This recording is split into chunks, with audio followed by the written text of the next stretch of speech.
তফসিল ঘোষণা, প্রতীক বরাদ্দ আর জমজমাট নির্বাচনী প্রচার প্রচারণা শেষে অবসান ঘটেছে সব জল্পনা কল্পনার। এখন অপেক্ষা শুধু ভোট গ্রহণের। আগামী 12 ফেব্রুয়ারি অনুষ্ঠিত হতে যাচ্ছে ত্রয়োদশ জাতীয় সংসদ নির্বাচন। সুষ্ঠু ও শান্তিপূর্ণ ভোট গ্রহণ নিশ্চিত করতে সব ধরনের প্রস্তুতি সম্পন্ন করেছে ময়মনসিংহ জেলা ও পুলিশ প্রশাসন। ত্রয়োদশ জাতীয় সংসদ নির্বাচনের তফসিল ঘোষণার পর থেকেই শুরু হয়েছিল নানা আলোচনা ও শঙ্কা। প্রতীক বরাদ্দের পর প্রার্থীদের জমজমাট নির্বাচনী প্রচার প্রচারণায় কেটে যায় সেই শঙ্কা। এখন ভোটারদের চোখ 12 ফেব্রুয়ারির দিকে। ভোট গ্রহণকে সামনে রেখে ময়মনসিংহ জেলা প্রশাসন ও পুলিশ প্রশাসন সম্পন্ন করেছে সব প্রস্তুতি। ইতিমধ্যে কঠোর নিরাপত্তায় ময়মনসিংহের 11টি সংসদীয় আসনের উপজেলা পর্যায়ে পৌঁছে দেওয়া হয়েছে নির্বাচনী সরঞ্জাম। নির্বাচনের ঠিক আগে প্রতিটি ভোট কেন্দ্রে পৌঁছানো হবে ব্যালট, সিল ও ব্যালট বক্স। ইতিমধ্যে আমরা নির্বাচন কমিশন থেকে সকল ধরনের নির্বাচনী মালামাল হাতে পেয়েছি। নির্বাচনী সরঞ্জাম পৌঁছানো হয়েছে, ব্যালট পেপার এবং গণভোটের ব্যালট পেপার আজকে আমরা বিতরণ করছি, যেগুলো কেন্দ্র ভিত্তিক আগামীকাল বিতরণ করা উপজেলা পর্যায়ে। নির্বাচনকে কেন্দ্র করে ময়মনসিংহ জেলায় নেওয়া হয়েছে 4 স্তরের নিরাপত্তা ব্যবস্থা। প্রতিটি সংসদীয় আসনে দায়িত্ব পালন করবেন 2 জন করে নির্বাহী ম্যাজিস্ট্রেট। জেলা জুড়ে মোতায়েন থাকবে 3217 জন পুলিশ সদস্য। পাশাপাশি 11টি আইন শৃঙ্খলা রক্ষাকারী বাহিনীর সদস্যরা মাঠে থাকবেন ভোট গ্রহণের দিন। ময়মনসিংহ জেলায় 11টি আসনে মোট ভোট কেন্দ্র 1365টি।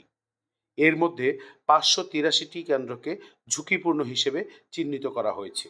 অধিক ঝুঁকিপূর্ণ কেন্দ্র রয়েছে 108টি। প্রতিটি ভোট কেন্দ্রে দায়িত্ব পালন করবেন 13 জন আনসার সদস্য ও 2 জন পুলিশ সদস্য। প্রিজাইডিং অফিসারের নিরাপত্তায় থাকবেন একজন অস্ত্রধারী আনসার সদস্য। যে কোনো অনাকাঙ্ক্ষিত পরিস্থিতি মোকাবেলায় প্রস্তুত রাখা হয়েছে 40টি স্ট্রাইকিং ফোর্স। 583টি গুরুত্বপূর্ণ ভোট কেন্দ্র হিসাবে নির্ণয় করেছি এবং বাকি 782টি সাধারণ ভোট কেন্দ্র হিসেবে নির্ণয় করেছি। এই 583টি ভোট কেন্দ্রের মধ্য থেকে 108টি ভোট কেন্দ্র একটু অধিক গুরুত্বপূর্ণ হিসাবে আমরা মনে করেছি। আমরা পুরো এই 11টি সংসদীয় আসন এবং 1365টি ভোট কেন্দ্রকে ঘিরে ময়মনসিংহ জেলা পুলিশ মোট 3217 জন পুলিশ সদস্য এই ভোট কেন্দ্র তথা এই পুরো কর্মযজ্ঞকে ঘিরে তারা ডিউটি পালন করছে।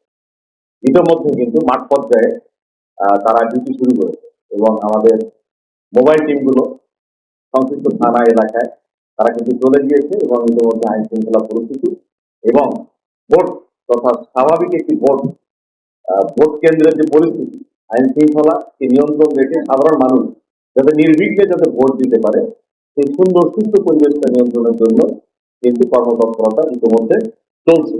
এবার ময়মনসিংহের 11টি সংসদীয় আসনে প্রতিদ্বন্দ্বিতা করছেন মোট 67 জন প্রার্থী। জেলার মোট ভোটার সংখ্যা 47,64,099 জন। নিরাপত্তা ও প্রশাসনিক প্রস্তুতির মধ্য দিয়ে ভোটের দিন ঘিরে এখন সর্বত্র এক ধরনের প্রতীক্ষা। ভোটারদের অংশগ্রহণ আর শান্তিপূর্ণ পরিবেশেই নির্ভর করছে এবারের নির্বাচনের সাফল্য। মোহাম্মদ আবুল মনসুর, আমগর বার্তা, ময়মনসিংহ।